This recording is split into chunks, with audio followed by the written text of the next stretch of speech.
വൈദികനെ honey ട്രാപ്പിൽ കുടുക്കി 40 ലക്ഷം രൂപ തട്ടിയതിൽ കോട്ടയം വൈക്കത്ത് യുവതിയും സുഹൃത്തും അറസ്റ്റിൽ. ബംഗളൂരുവിൽ താമസിക്കുന്ന മലയാളി യുവതി നേഹ ഫാത്തിമ, സുഹൃത്ത് സാരഥി എന്നിവരാണ് പിടിയിലായത്.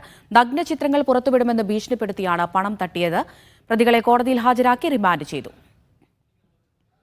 ജോസി ബാബു കോട്ടയത്ത് നിന്ന് വിവരങ്ങൾ നൽകും. ജോസി, ഇതെന്തായിരുന്നു ഈ കേസിന് ആസ്പദമായ സംഭവം? ഈ രണ്ടുപേരെയും എവിടെ നിന്നാണ് പിടികൂടിയത്? അമൃത, 2023 ഏപ്രിൽ മാസം മുതലാണ് ഈ തട്ടിപ്പ് അരങ്ങേറിയത്.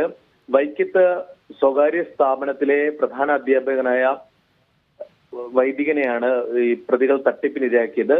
സ്ഥാപനത്തിലെ അധ്യാപക പരസ്യം കണ്ട് അപേക്ഷ അയച്ച യുവതി പിന്നീട് വൈദികനുമായി സൗഹൃദം സ്ഥാപിക്കുകയും ചിത്രങ്ങൾ അയച്ചു കൊടുക്കുകയും വൈദികന്റെ നഗ്നചിത്രങ്ങൾ കൈവശപ്പെടുത്തി ഭീഷണിപ്പെടുത്തുകയുമായിരുന്നു. ഈ കേസിൽ ബംഗളൂരുവിൽ താമസിക്കുന്ന മലയാളി യുവതി നെഹ ഫാത്തിമ, സുഹൃത്ത് സാരഥി എന്നിവരെയാണ് വൈക്കം ഡിവൈഎസ്പിയുടെ നേതൃത്വത്തിലുള്ള പോലീസ് അറസ്റ്റ് ചെയ്തത്.